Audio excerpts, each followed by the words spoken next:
The worst part about any movie is when you're sat there and start having a massive row with your partner about whether there's an end credit scene or not. If there isn't, you've just sat through 5 minutes of black text, and no one wants to do that. Worse than that, however, is if you decide to leave only to discover that yes, you missed the coolest bit of the film because you wanted to get back home.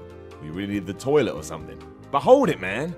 Hold it! I'm Simon from What Culture, and this is 10 sneaky end credits messages you probably missed. Number 10, Cloverfield. Cloverfield dove straight into the whole Easter egg thing from the moment it was released. Tempting fans with tricks and puzzles from the off, it was a pretty smart marketing campaign that got the necessary buzz the film's producers were looking for. It didn't stop there though. Once the movie was done and dusted, there was a very creepy audio recording of a man simply saying, "Help us."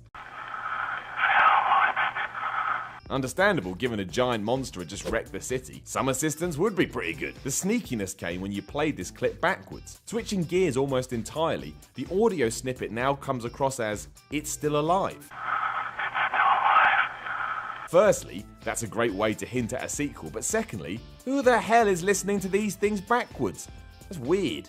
Number 9. Fatal Attraction. After the credits have done their thing in Fatal Attraction, a message comes up stating, "Screenplay by James Durden for the screenplay based on his earlier screenplay." That is gibberish. There is a story behind it though. Before writer Dearden had penned Fatal Attraction, he had told the same story in a TV movie called Diversion, which is the earliest screenplay that's being hinted at here. Number 8, A Serious Man. No one talks about the Coen brothers' A Serious Man, even though it's among the pairing's best work. A black comedy in every sense of the word, it focuses on the director's affiliation with Judaism and goes to town with it. That's why as the credits are rolling, a nice message pops up explaining that no Jews were harmed in the making of this motion picture, which is both a nice nod to what's come before it and another joke even when you thought the spectacle had come to an end. Number 7, Curse of the Queer Wolf. I have never seen Curse of the Queer Wolf, but a quick Google has let me know that it's about a transvestite werewolf. So let's just leave that there, and you can think whatever it is you want to think about that. We've all seen the, look, it's alright, we didn't actually hurt that cute puppy in the film, it was all fake caveats, but Queer Wolf didn't care about this at all. During its credits, no dogs were harmed in the making of this film, we shot them all at the wrap party, just flashes up on screen. Now you'd assume it's a joke. But what if it's not? Number 6, Airplane 2, the sequel. Airplane in general is just great. I mean, look what they called the second movie. No one took themselves too seriously and it was all the better because of it. This approach was the same in terms of the credit sequence too, as they kept on hammering the jokes in hard, including listing Adolf Hitler as playing the part of worst boy. It even takes the mick out of certain jobs people have on a movie set and teases a third Aeroplane film with William Shatner. It was the perfect end to what very well may be a perfect movie. Number 5, Harry Potter and the Prisoner of Azkaban. Harry Potter is for kids, man.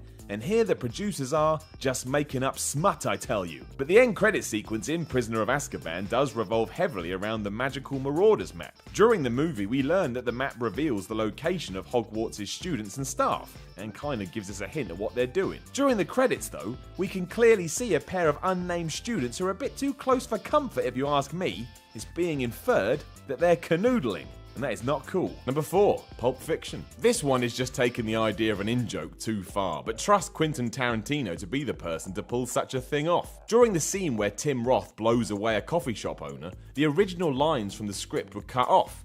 So whereas Robert Ruth was meant to say, "I'm just a coffee shop manager," all he got out before Roth switched things up was, "I'm just a coffee shop." I'm just a coffee shop.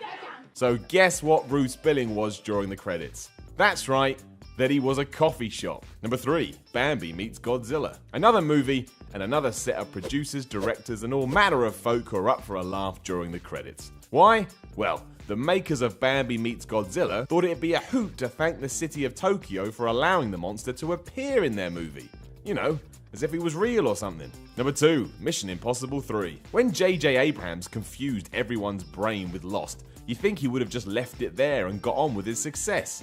But no. For starters, a weapon in the movie was called the Rabbit's Foot, which is a reference to a symbol that appeared in Lost all the time. Then during the credits, there's a special thank you message that hints at the assistance of the Hanso Foundation, which was the financial power behind Lost's Dharma Initiative. We're not going to get into it any further than that because it all just gets so complicated, but know that JJ is toying with you at every turn. Number 1.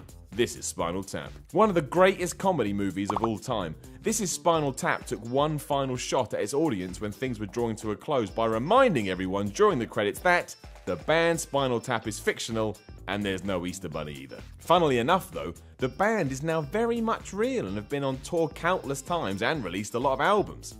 As for the Easter Bunny, well, he's still nowhere to be seen. So at least half that statement was right. Know of any other hidden movie credit scenes? Let us know in the comments below, and then don't forget to like, share, and subscribe. You can even come tell me on Twitter at SimonMiller316. I'm Simon from What Culture, and I guess this is my special little end credits thing for this video, because usually I just say, I'll see you soon, or I'll chat to you soon, or, you know, that you're great. So this time, I love you. That is the secret ending to this video. I love you.